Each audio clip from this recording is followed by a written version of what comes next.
Welcome to the Parsha Perspective. Each week, we will delve deep in a weekly Torah portion to find a practical and insightful way to enhance your daily life.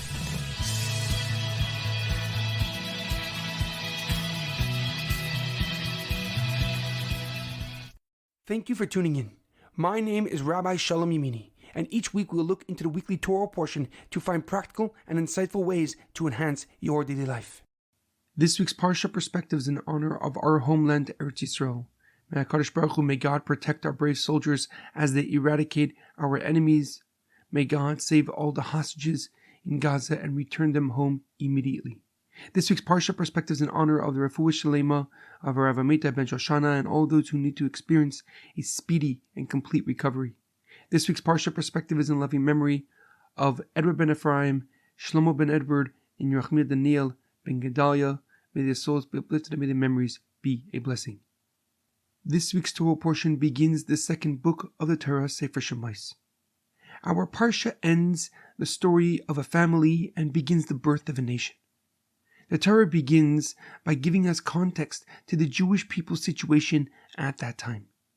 Yosef HaTzadik and all his brothers had passed on, and the new king of Egypt, the new Pharaoh, forgot Yosef and all of his accomplishments. And as the Jewish people began to flourish and prosper and thrive, Paro became fearful of their growing numbers, and he resolved to find a solution to his Jewish problem. He enslaved the Jewish people and forced them to do back-breaking work to break their mind, body, and spirit. Meanwhile, Moshe Rabbeinu ventured out of the royal residences that he was raised and saw the enslaved nation. And as he roamed about, he witnessed an incident that would forever change his destiny. He saw an Egyptian slave master hitting and beating a Jewish slave, and he decided that he could stand by no more, as his brothers and sisters were suffering. Moshe Rabbeinu said God's holy and secret 72-letter name, instantly killing the evil Egyptian. The backlash came quickly. Paro discovered what he did and wished to kill Moshe for his actions. But Moshe Rabbeinu already fled Egypt and escaped to the country of Midian to avoid Paro's punishment. However, a question comes to mind. At the beginning of our Torah portion, the Torah names Yaakov and his sons who came down to Egypt. The pasuk writes that the total number was 70, but at the end of that pasuk it adds that Yosef was in Egypt at that time. Why does the Torah add this detail that is already known and obvious?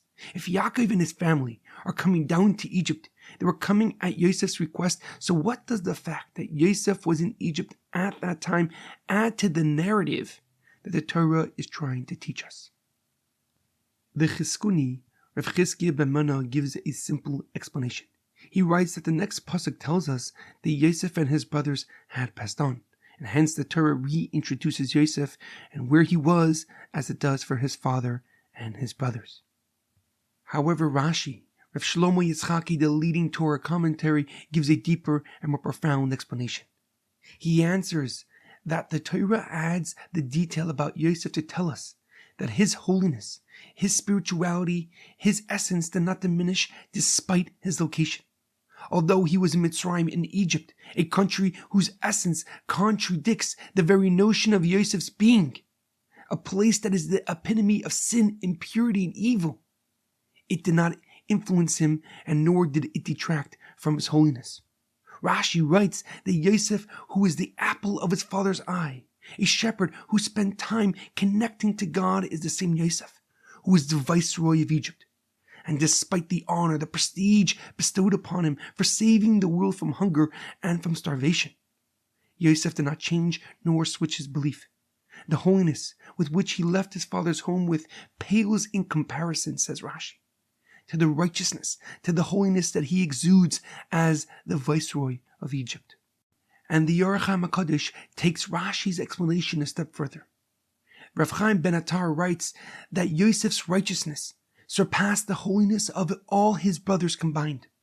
The simple fact that he was in Egypt and challenged in ways his brothers couldn't even have imagined puts Yosef far ahead of his brothers spiritually. But the fact that he never sinned, despite the many opportunities to do so, endowed him with a lasting, with an enduring connection to God, similar to that of his fathers, Yaakov Avinu. And Rashi's and the Orach Chaim HaKadosh's profound explanation or ever more relevant as we are demanded to defend our existence to the world today. With the rise of open anti-Semitism calling for our extermination, questioning the very notion of our existence, we cannot surrender. We cannot back down from defending our nation and our beliefs in spite of the hostilities it creates. We must continue the unity that we are experiencing today and believe in God to finish and do the rest of His part. In our daily life, it is imperative to realize that it takes nothing to stand on the sidelines with the rest of the masses, but it takes real courage, real bravery, real determination to defend your beliefs, to defend your values to an ever-growing opposition. But in those moments, your truest self comes out and your soul shines. There's a powerful quote from Rabbi Lord Jonathan Sachs of blessed memory. Even more than the strength to win, we need the courage to try, the willingness to fail, the readiness to learn, and the faith in God to persist. Have a great weekend and have a good Shabbos.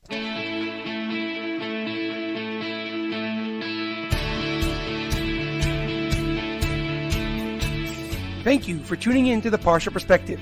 Check out our website, theparshaperspective.com.